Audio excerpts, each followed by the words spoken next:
So if I move him from midsummer, then I got Pirate Day covered. Then we need someone to take Day of the Dead. But who? Oh, Rachel. You came. Good. What have I told you? Use the bloody door, please. Sorry, Gaffer, but I was told to get here quick. What's cooking my... Stop right there. Don't finish that sentence. We got a code green on our hands. A code green, and I thought we were in trouble. We are... The code green is the bad one. Really, I always thought it was red. No. Code red is when we lose the bingo boards. Really? Was sure it was red. What's green then? Green is when we lose spirits. Oh no, who did we lose? Well, actually, we did not lose any. But all the spirits on Sipta has gone on strike. And it is Yule time, so it's really bad. I have to find replacement spirits to cover all next year's seasons, in case these dumb spirits don't come back to work. Okay, why are they on strike? I don't know. Something about not getting enough Pilates or something. It does not matter right now. There is no Yule spirit on Sipta. So I need you to go and be their spirit. Me? But I was gonna check up on Kurt this season. He might need my help again. Don't think about him. He is doing fine, really fine. Better than fine, actually. I really need you to do this. Please, Rachel. Okay, I can't say no to you, Gaffer. I will go right now. Rachel out.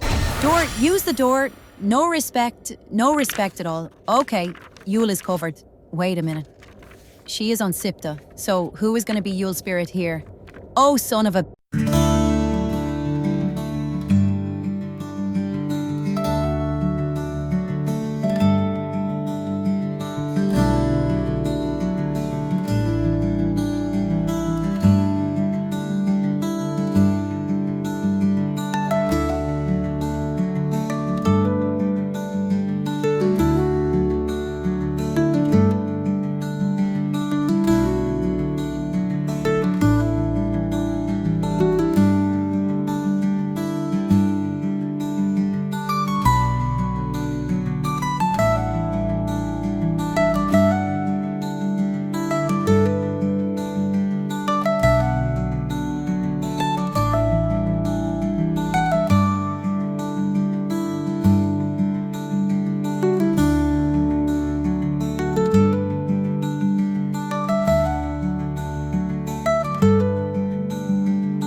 Yeah, that's it. Do it slowly. My gods, that's... Oh! Hello. Did not see you there. Welcome back. I was just checking up on some stars. You know, the ones that shine prettiest in daytime. So, it's been a whole year already. And I guess you would like another story since you came all this way to see me. As luck would have it, I got one to tell you. This one is not going to be an epic tale about heroes. No, this is going to be a story about a man on a journey and, well, that's it. A man on a journey. Let me just get inside and get set up. Then we can begin. Hey, Adriana, bring me a beer. That's much better. Let's begin. A whole year has passed since our last visit, and the winter festival Yule-time has once again come to the Exiled Lands. From Plainstown to Baboon City, everybody is getting into the Yule-time spirit. Much has happened since last we were here. The veggie giant Michelangelo has become a proud father of a 250-pound baby boy, named Donatello after his wife Michelle's late grandfather. The Rom brothers was forced to move their camp from the hot climate in the south to the colder regions of the north. I swear by the gods, this yogurt will make you live to be 100. They now sell frozen Rom-flavored yogurt and are making more coin than ever. Connie Curry's camp has gotten even bigger since last year. She now has shops in all of the Boup Lord cities and major settlements. The mysterious stranger now works full-time for Lord Yes as his personal spy. Julianne, Kurt's wife, has found a new way to let out her anger. And our hero Kurt has held on to a job for nearly a year now, working at the Baboon City Gazette. All are in a better place compared to last year. Well, almost all. You see, there is one from last year's epic story whose life haven't changed that much, and that person we find here at the Guildhall Stables. More precise, the Guildhall Stable Bar. Andy is still the boss here, and he runs things with an iron fist all year long. But ever since his incident with his sister and her husband last year, Yule-time has become his least favorite of all the seasons. And while all the guild hall staff are getting into the spirit of Yule-time, Andy sits in the bar, and he is getting more and more depressed. And as he sits there, thinking that it can't get any worse, his right-hand man, the stable boy, comes running up to his table. Hey, boss. I just finished cleaning out the Komodo dragon's pen. Sure are some nasty buggers. Oh, for God's sake, stop complaining. You know that's your job, you stupid git. I know, boss. And you know I love my job. I love my job almost as much as I love Yule-time. Can't believe that the master is letting us have the bar for this year's feast. Gonna be epic. What about you, boss? You coming to celebrate with us? Or are you spending it with your family, like you did last year? What have I told you, stable boy? Don't you ever mention last year's feast. Man, it was the worst feast ever. Besides, you know that I'm going away this year, far away from all this craziness. Oh yeah, that's right. Had forgotten. Don't worry, it will all be here when you come back. I will look after it. Promise. I hope for your sake that nothing happens to my stables. Leave it to me, boss. We will have the feast in a civilized manner. I give you my word. Cross me heart and all that.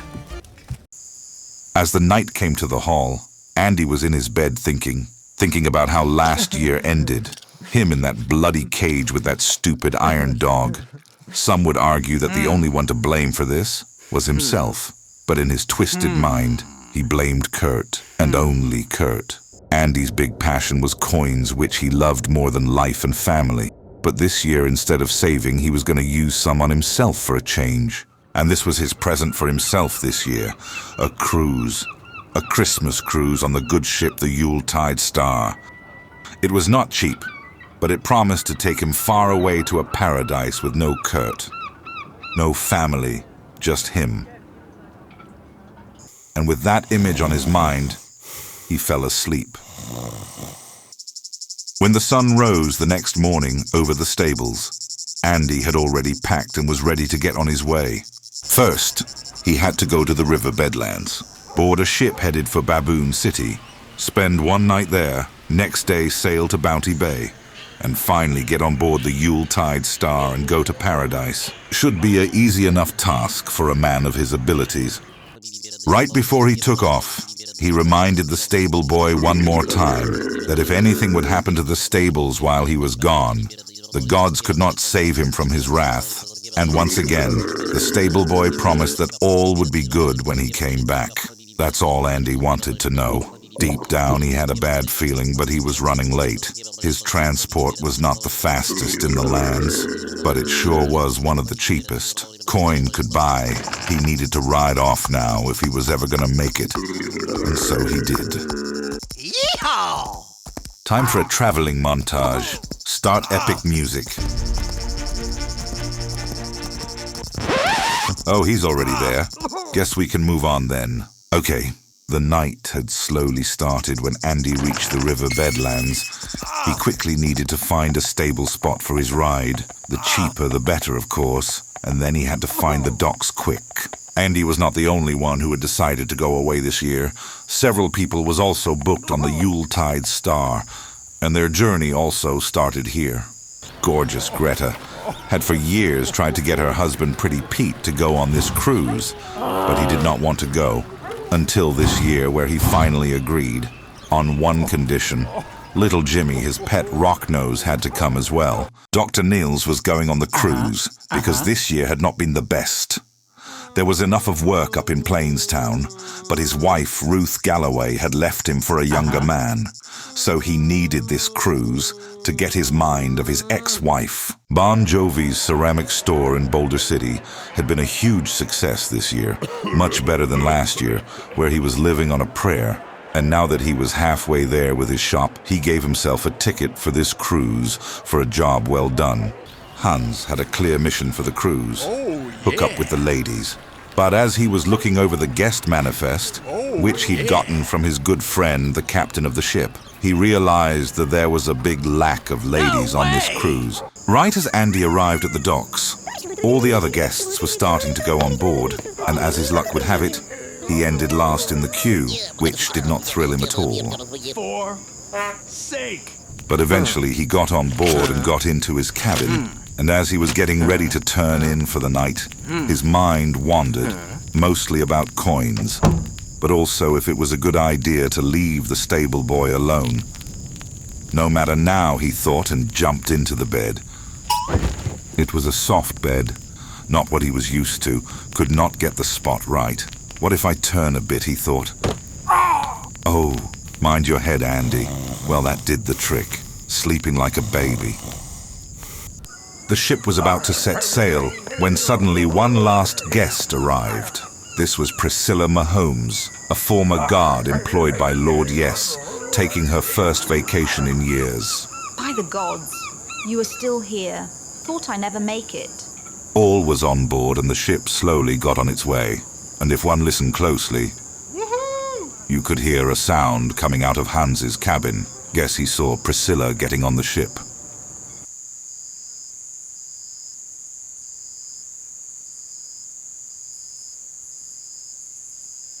Hey, stable boy, I brought the drinks for the feast.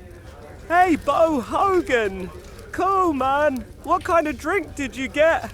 Well, I couldn't remember what to buy, so I bought it all. Oh, goody.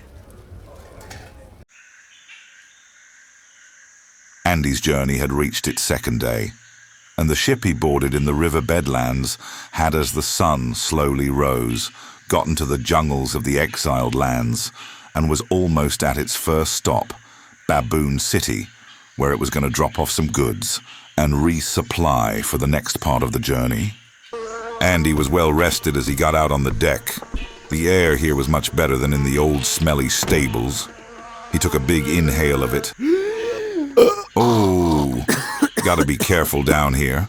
Lots of bugs in the air. When his rant was over, he saw one of the other guests out on the deck.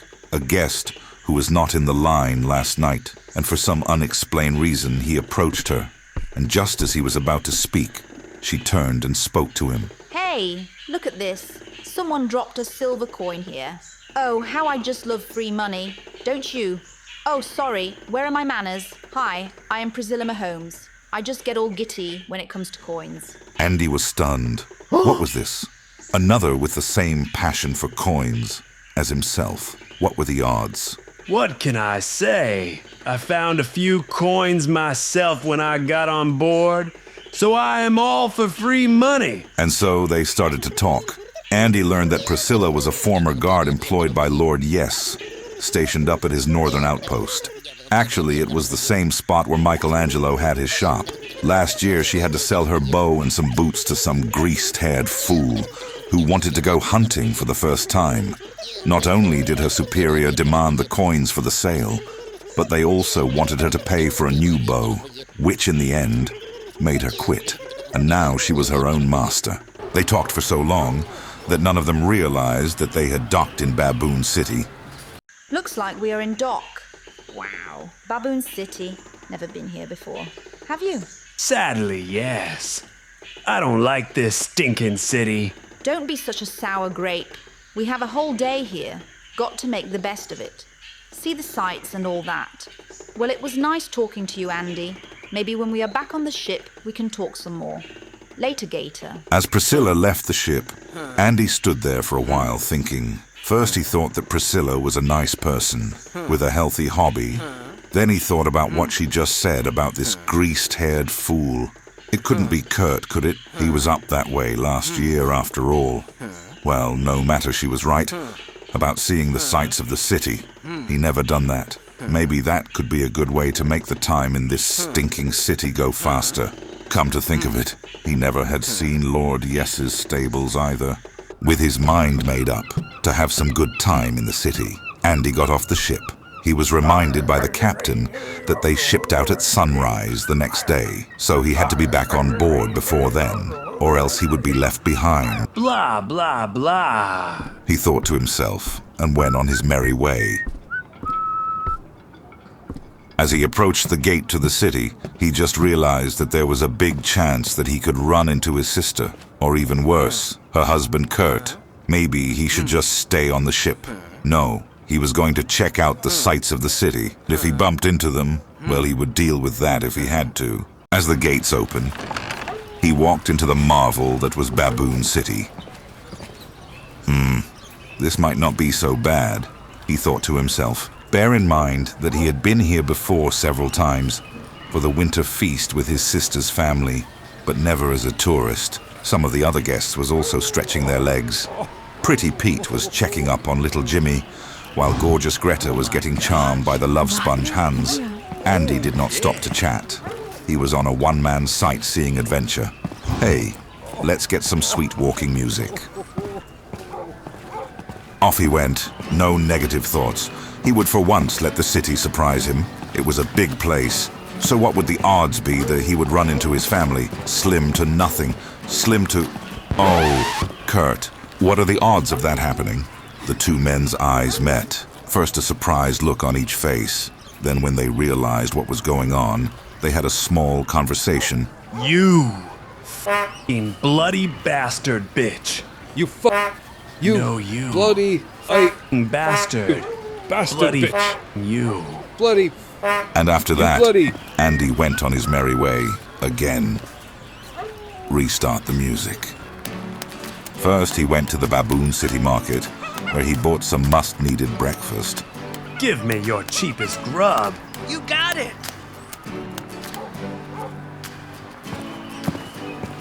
Then he visited Greektown. Wow, what a dump.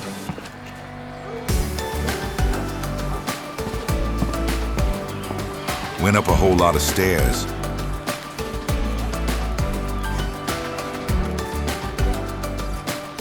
Oh my gods. Nope. Not going all the way up there. And went down again. Had to pay the price for buying cheap breakfast. No, no, no, out of my way!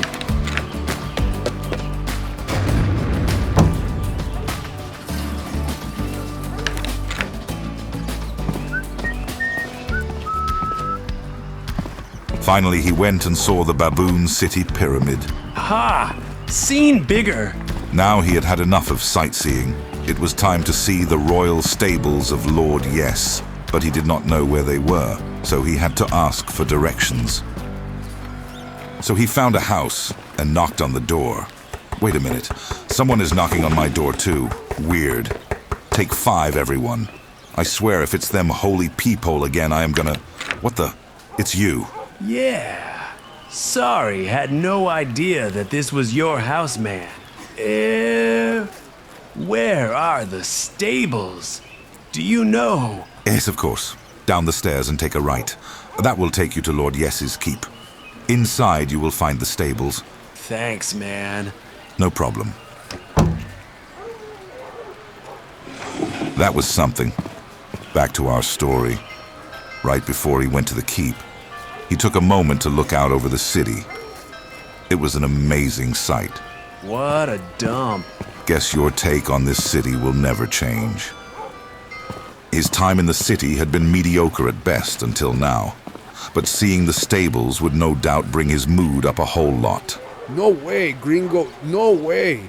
So you can imagine how he felt when the guard at the gate informed him that there was no way in 3 layers of hell that he was going to let him in. And it's here I'm going to give you a tip if you ever come to Baboon City. Don't ever yell at the royal guards, like Andy just did. Alrighty, you need to close your mouth or I will close it for you, dude. Okay, I warned you, come here. Andy got what they in Baboon City call a guard whooping. And when he woke up, well, let's just say his mood had not improved much. To hell with it all, he thought. If he could not see the stables, he might as well get drunk, and he knew just the place. The Jade Fountain, the place to go, if you want to drink your troubles away. The place came highly recommended from the stable boy, who had an unforgettable night in this place. Now it was Andy's turn. Bartender, your cheapest beer, and keep them coming. And as the bell on Baboon City's mighty cathedral rang in the night, Andy went on an all-night bender. Can't see that turning out badly. No, sir, not at all.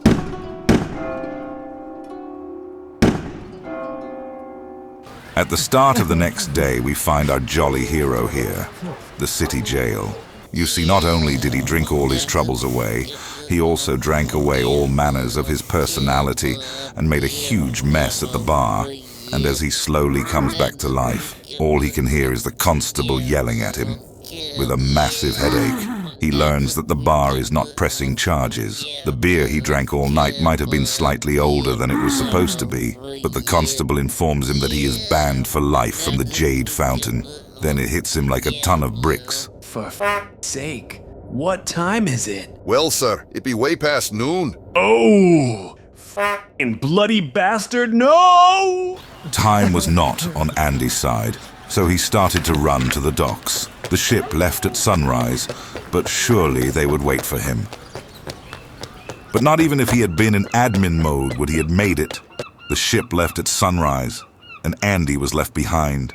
He was out of himself. Not only was he going to miss out on a winter feast in paradise, but all that coin, for nothing.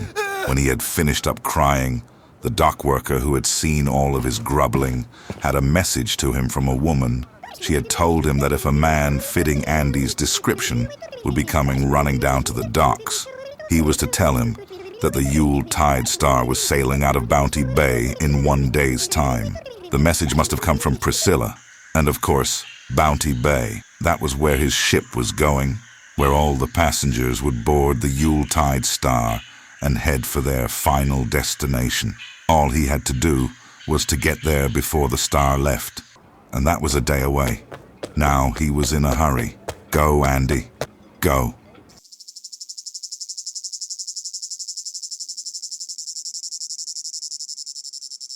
Hey, you old geezer. Thanks for the invite. The skipper and the boys couldn't make it. But no worries, Paulie is here, and I brought Niels along with me. Say hello, Niels. Oh, wow! Oh, you are a sweetheart. Hey, you two! Welcome! Glad you could make it! Listen, didn't know if you had any beer, so I brought a bit with me. Hope that's all right. Oh, wow! Baboon City was slowly waking, and the sun was getting higher up on the sky. Andy's first task of the day was to quickly get some sort of transport to Bounty Bay. The only regular route was by sea, But that was not an option anymore. He had to get some kind of ride, and there was no better place in Baboon City to get one than at Herbert's used horses and hounds. Wake up! Yes, Mummy! What the... Oh, a customer. Good morning, good sir, and welcome to Herbert's Used Horses and Hounds. I am Herbert. How may I help you on this fine morning? You can stop with the pleasantries.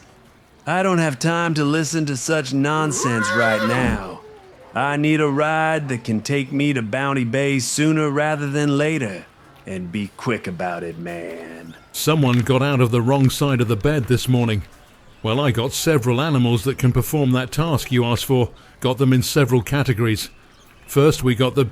Let me stop you right there. Go to the back on your catalog. Okay, we skip to the cheap end. Let's see. Got one here. Just 50 silver. Slightly used, but it will get you where you want to go. For a regular man, 50 silver would be a bargain, but not for Andy. 50 silver was too much for almost anything, but he had no choice. There was no time for haggling. This is a rip-off, but I will take it. Thank you, fine sir. I will have it ready for you shortly. And just like that, Andy was on his way to Bounty Bay, and he needed to move quick. Not just to reach the ship, but also because someone was out to get him. You see, Andy's journey took a big blow last night when he went on a bender at the Jade Fountain.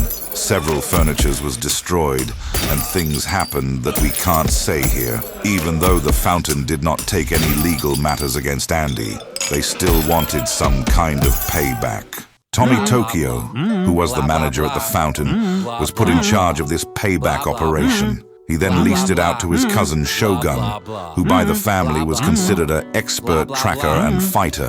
If any could find Andy and get some kind of justice out of him, it was this man. So not long after Andy left Baboon City, the mysterious Shogun was hot on his trail.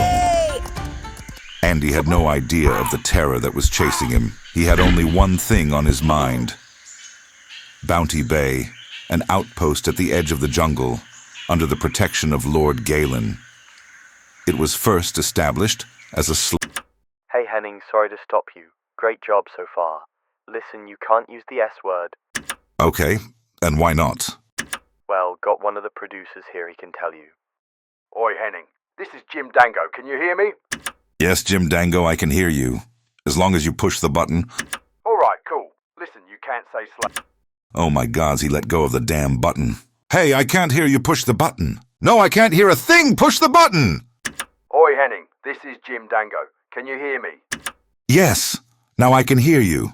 I didn't hear a thing you just said, so leave your finger on the button and tell me what you want me to say. Okay, Henning. I just said that you can't use the word slut.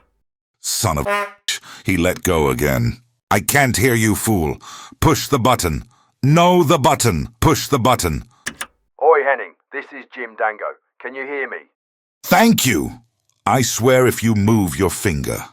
Listen, why don't we let Henning find another word? He's the pro after all. Works for me. You cool with that, Henning? Oh, gods, give me strength.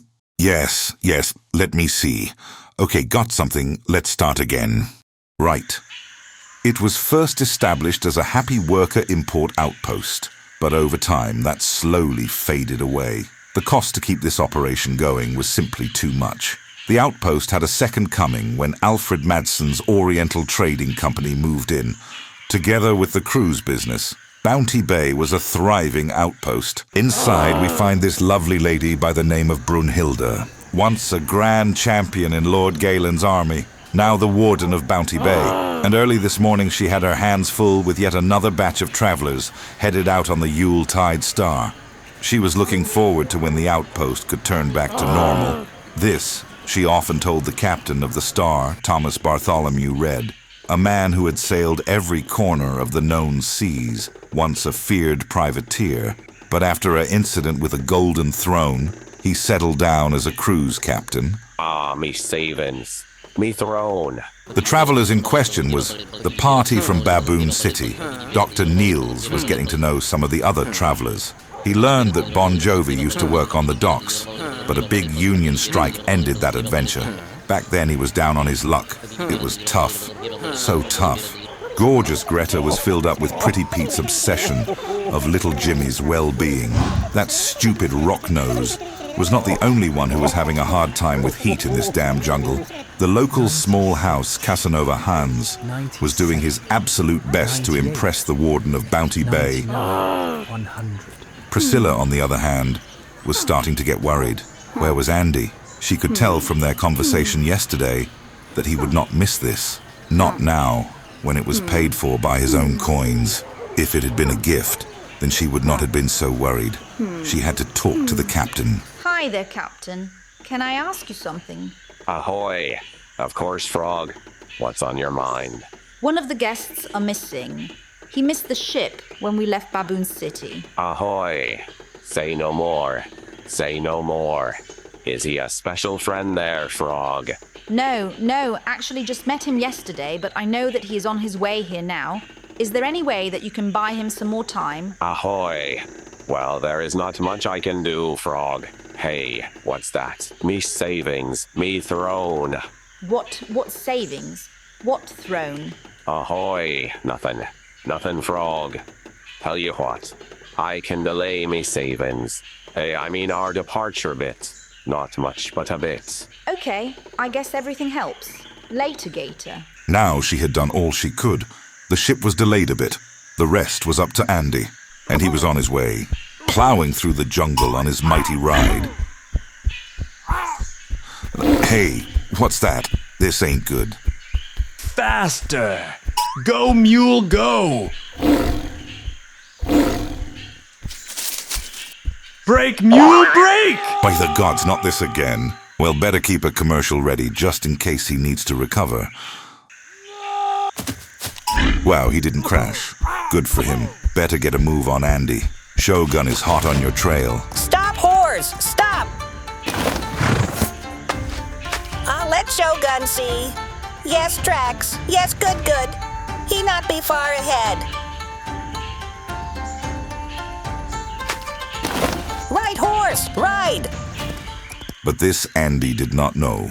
And right now, his mission to get to Bounty Bay was for a moment out of his mind. He had come across a sign leading to an old silver mine. This could be a chance for him to get some of his coins back that he used on his very uncomfortable ride. What would be the harm, he thought to himself. He had plenty of time. Daddy needs some silver in his pocket. So he decided to check it out. It didn't take him long to find it, and after he parked his ride in a safe place, he went in. This gave the mighty Shogun time to catch up to him. Shogun is coming! He was getting closer and closer. Yeehaw! What the deuce was that? Don't know. Looked like someone who was out on some kind of payback mission, but I could be wrong. But Andy was determined to find some kind of valuable inside the mine. And after a few minutes inside, he found what he was looking for, a big pile of rocks, which was almost guaranteed to have silver in them. Jackpot, baby! He took out his trusty pickaxe and went to work. Let's put on some mining music.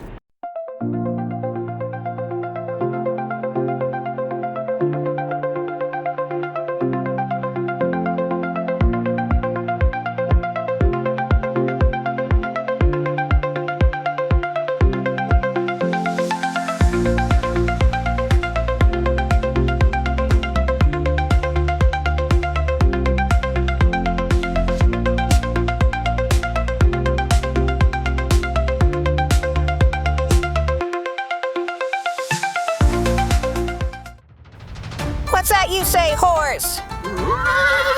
Yes, soon. We catch him, and then we hurt him. A lot.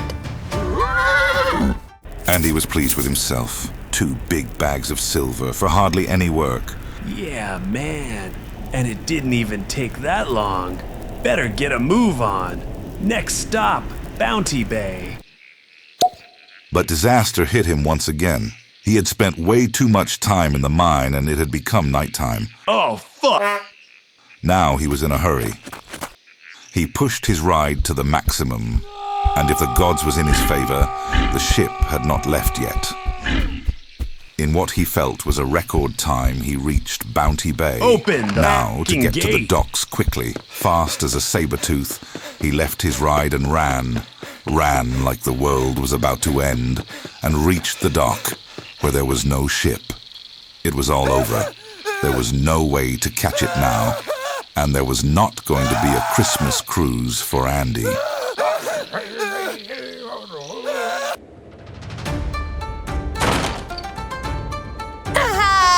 Prepare yourself for the wrath of...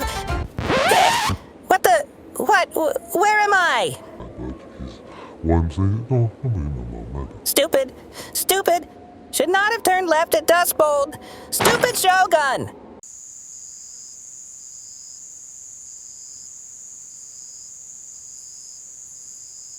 Howdy, partner, and happy Festivus. Welcome, Cletus. Happy Fest what? Oh, that's just how we say it where I'm from. I brought some Rom yogurt, should be top of the line, partner. Okay, cool, man. Come on in. Thanks, stable boy. Now, where can I put my pole?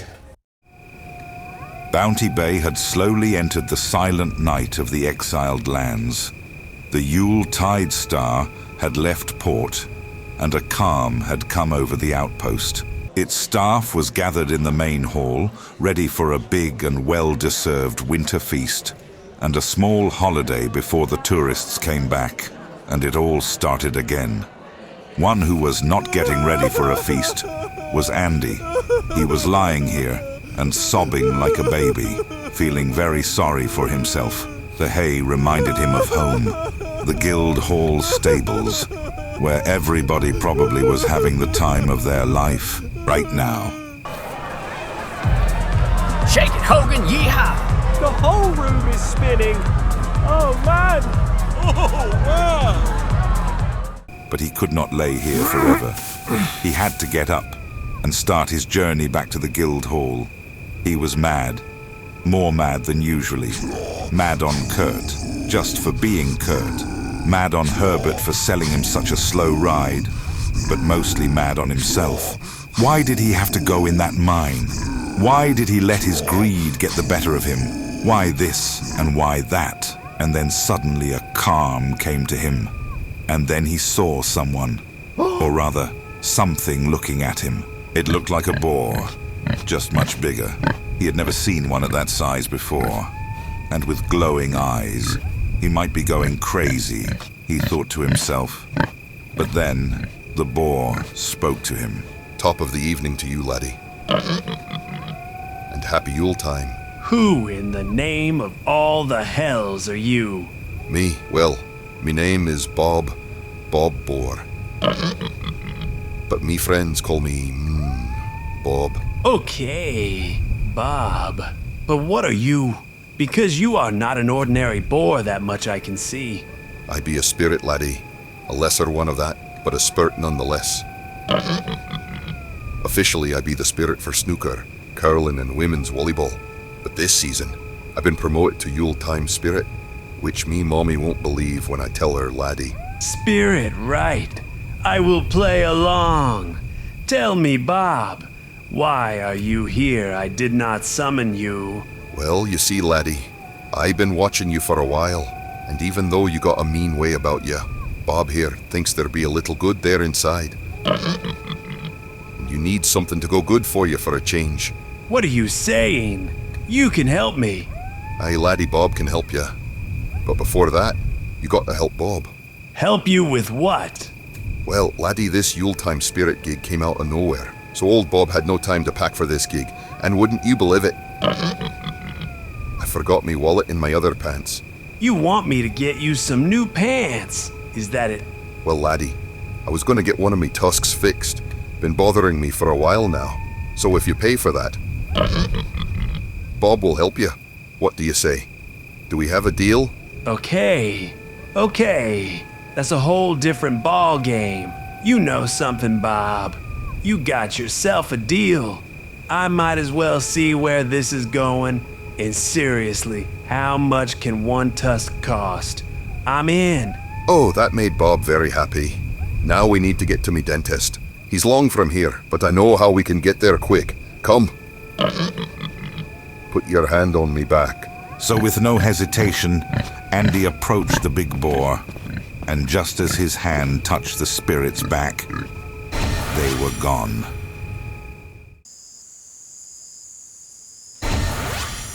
Wow, it actually worked. Imagine that. Holy, what just happened? What's that you say? You never done this before. I have many times, but never with a passenger, and it worked, son. So no worries, laddie. Now please, can you get the door for me? No thumbs, you know. I swear I'm gonna hurt somebody soon. There you go, Bob. Thanks, laddie. Be right back. As the mighty boar was getting one of his tusks fixed, Andy was left alone to let his mind wander for a bit. He was not sure if this was just a dream. It seemed that way. He had heard stories of spirits that help people in need. Maybe. That's what happened to Kurt last year. That would explain how he got all that food and drink back with him. When Andy knew that he was robbed. No way, he thought. No spirit would help that greasehead. While all this was going on, all the guests from the Yuletide Star had reached paradise, Club Tropicana. The manager and owner of this place is this man, the always handsome Burt Reynolds. In his early years, he made his fortune transporting all kinds of goods. His motto back then was, eastbound and down, loaded up and truckin', which always had a nice ring to it, he thought. Later in life, he settled down and was now running the Tropicana, where there always was fun and sunshine, enough for everyone. All the guests had settled in nicely. Greta had finally got Pete to herself. No more rock nose as long as they were on the island. No pets allowed, you see. Bon Jovi had used most of his time to dig in the sand. He had found out that this island had some very special clay, which he could make wonders of back in his shop. Well, he also tried all the drinks they had on the menu here, so he had gone down in a blaze of glory. Hans and Niels had found one another. There was a strange attraction between them, which no one could explain. So a bromance had started. Maybe that was what they both needed. Only time will tell. Priscilla, on the other hand, was not in a good mood, even though she had only talked to him that one time on the first ship. She missed Andy. She did not know why, but she did. For some strange reason, she could see some of herself in him, and also she was a bit worried. Maybe something had happened to him. Something bad. And something bad was about to happen to him. Bob had just handed him the bill for his tusk repair. What? 2 bags of silver? That's highway robbery, that is.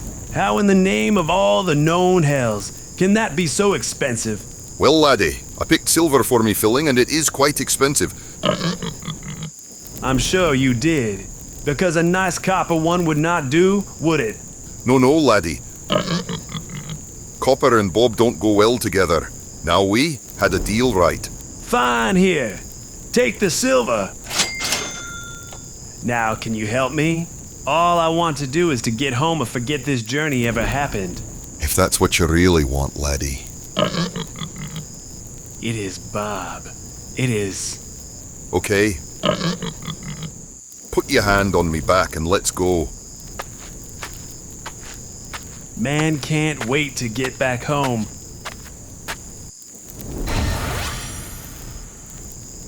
Would you look at that? Our host has gone under. There's a rotten tootin' shame. Sure is. He's gonna miss the fireworks. Hey, I got an idea. Let's light it up in here. Then at least he will be part of it in some way. Well, it's a big one. I got it from the skipper. You sure we should not do it outside? Yeah, I'm sure I know he would have done the same. Well, okay. Let's light it up then.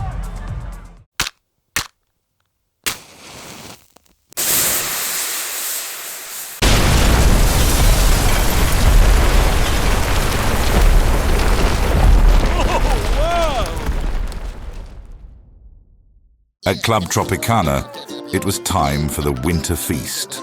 All was at the grand table, and was listening to handsome Burt Reynolds explaining what they were about to eat. Andy's chair was still empty, but that was about to change. Hey man, this is not the guild hall. Nope, laddie. You're quick. This is the final destination of your cruise. Club Tropicana. Why don't you go down and join the feast, laddie?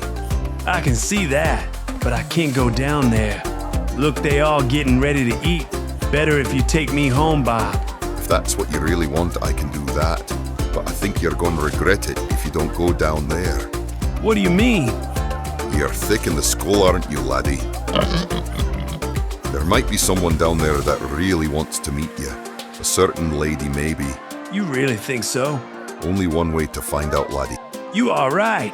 I'm going down there. After all, I did pay to be here. Thanks, Bob. I mean, thanks. Bob. And Bob was right. As soon as Priscilla saw him, she ran up to him. Andy, you made it. It was like two old friends who had not seen one another for a very long time. There was so much to talk about. But first and foremost, there was a winter feast that needs some attention. Finally, Andy could sit and eat. You did quite good there, Bob. Me old boy. Yes, you did. Hey, Rachel, what you doing here? I just returned from Sipta. Man, don't ever go there, it's a silly place. I wanted to thank you for taking my shift. You did good. Oh, no need to thank me. It was fun to try one of the big seasons for a change. That's another thing. I spoke to the gaffer before I got here. And Bob, you are getting a promotion. Really a promotion me mum gonna be through the roof. How does Spirit of Pirate Day sound? Well, there is only one thing I can say. Ship of me timber and a bottle of rum. Good. Now let's get back to HQ. It's bingo night, you know. And Rachel feels lucky. I will be right there. Wow. Pirate Day. And I might win bingo too. Let's go, Bobo. Wow. That's the best feast I have ever had. Good food and even better company. You know what? I bet this could be the beginning of a good friendship. You willing to put some coins on that bet? Hell no. Come on, just a few silver.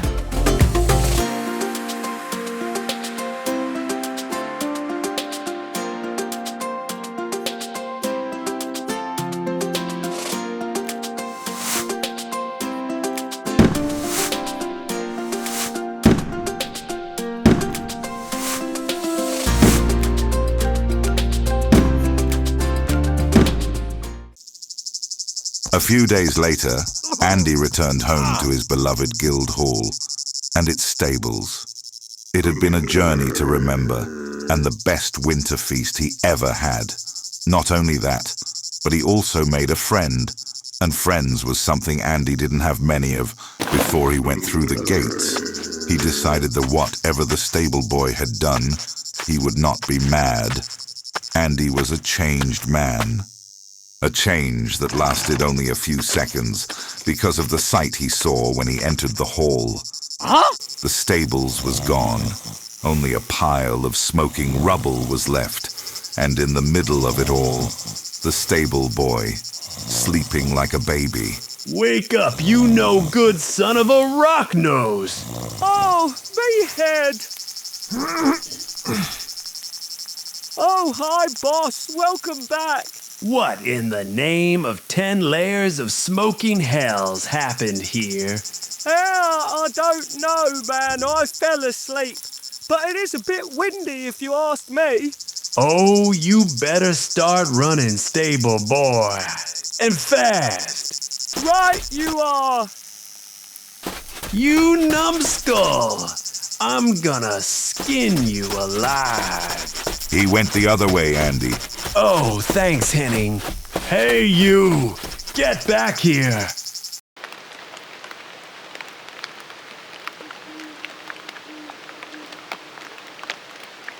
That's it. We made it to the end of our little story. Hoped you enjoyed watching it as much as we did making it. Now there is only one thing left to say. Hey, Adriana, bring me a beer! Oh, and of course, Merry Christmas to you and your family. Who knows? We might see one another again next year. Later, Gators.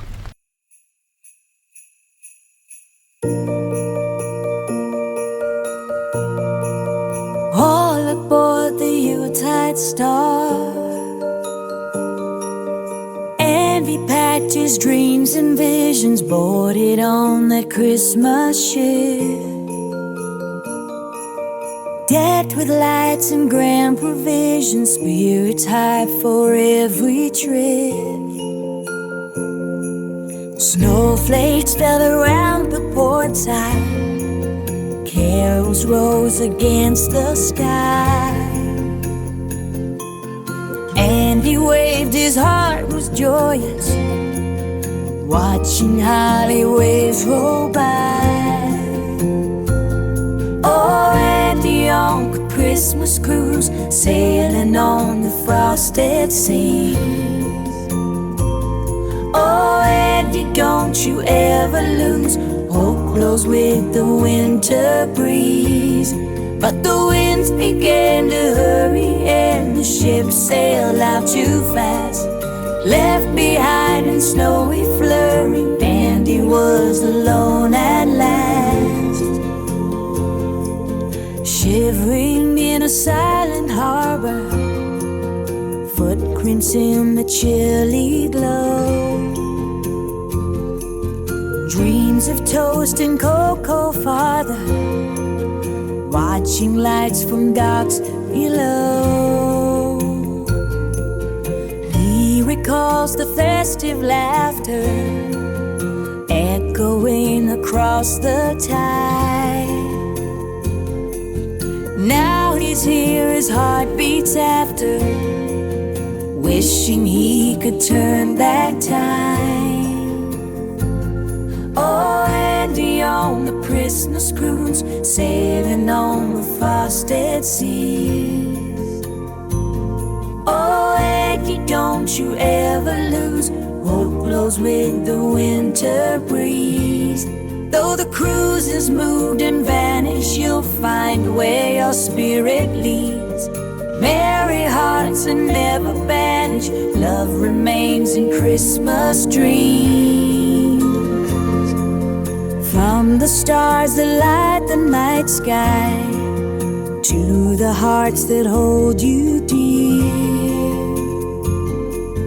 Christmas magic lifts you higher, it never truly left here. Merry Christmas, Andy, your journey's just begun.